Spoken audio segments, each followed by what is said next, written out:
nkuko uri kubireba kuri iyo screen yawe, ako kavideo karagaragaza aho imodoka ya bisi ya international ikorera mu muhanda Kigali Musanze yakoreye impanuka iteye ubwoba.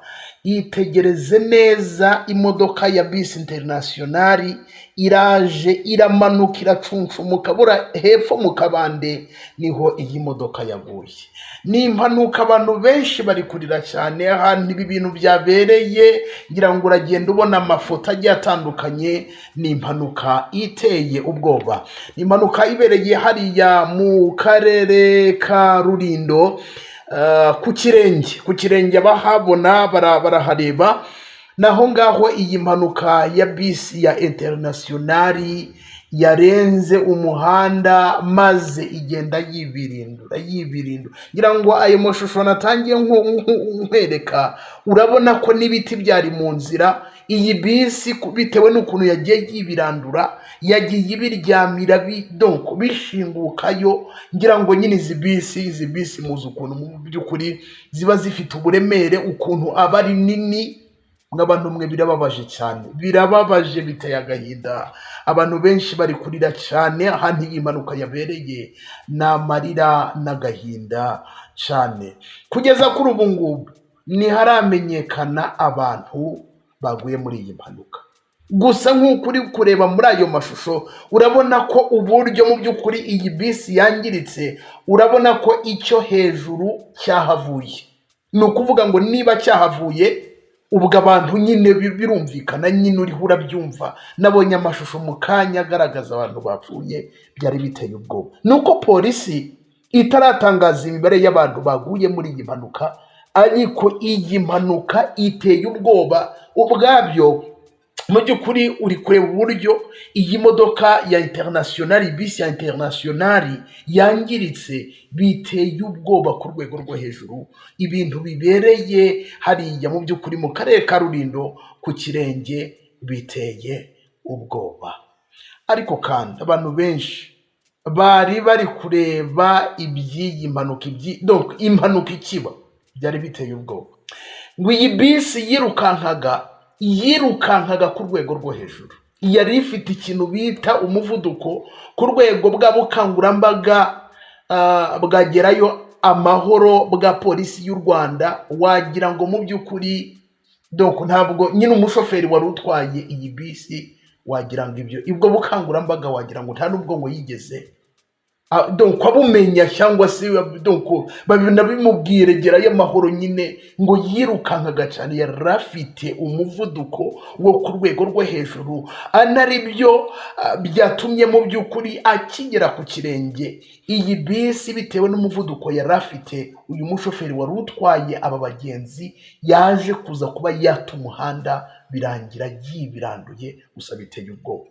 Ariko reka mbanze mbabwire, niba mwarigeze kugendera muri bisi international, nibyo abantu benshi bari kuvuga bati se kuko byagenze gute ko bazanye utugabanyamuvuduko? Byagenze gute muri sosiyete ya international? Bisi za international zirirukanka, bisi za international ziriruka ku rwego ahantu niba bahagenda amasaha 2 n'igice, bo nta n'amasaha 2 bahagenda.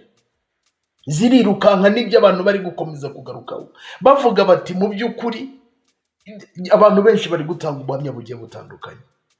Nanjye ubwangizo nigeze kugenda muri bisi ya international, ngiye ahantu nagezeyo nagende gusenga, kubera ko umuvuduko umushoferi aratwara akagera mu ijana no mu 120 ku rwego. Mu by'ukuri kwa kundi kera utugabanyamuvuduko tutaraza tukabona ibiti biri kusubira inyuma, mu by'ukuri ibyo bintu nabibonye mberuka mu Bwana. Zirirukanka ku rwego rwo hejuru, ziba zifite umuvuduko. Hari n'undi muntu wayigendeyemo arambwira ati wowe kagira Imana we, ugenda unsengere mu rusengero unsabira Imana imbabazi mu by'ukuri kuko urupfu rwari rumbonye. Ati rwose nabonye Imana, ati ni Imana yadutabaye kubera ko mu by'ukuri umuvuduko izi bisi zigenderaho, ati bisi nari ndimo umuvuduko wari iriho wari uteye ubwoba ku rwego rwo hejuru. birababaje cyane, biteye agahinda. Umuvuduko niwo utumye iyi bisi ya internationali, iyi kompanyi n'ubundi bafite niba ari abashoferi niba ari iki simbizi, ariko nyine uyu muvuduko umeze gutya urenze igipimo. None hari n'abantu bazijyamo ngo ni ukubera ko ngo zihuta, ngo igerayo vuba vuba, ngo umuntu ngo akeneye ngo gahunda ngo zitinda kuzura, arige zitinda kuzura.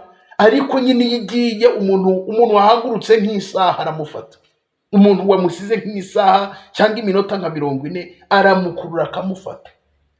Abantu mwe birababaje cyane, biteye agahinda.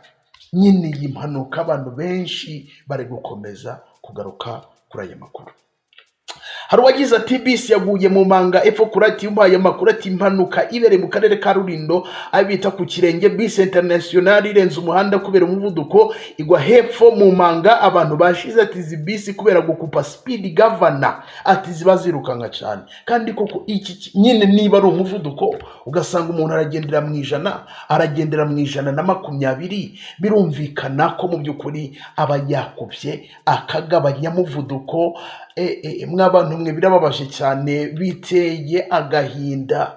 Gusa ababuriye ubuzima muri iyi mpanuka ni ukuri Imana ibatuze heza, kuko nubwo polisi itaratangaza ariko barimo kandi benshi. Abakomeretse ni benshi kandi bagakomereka bikomeye cyane bitewe n'ukuntu iyi modoka yihutaga.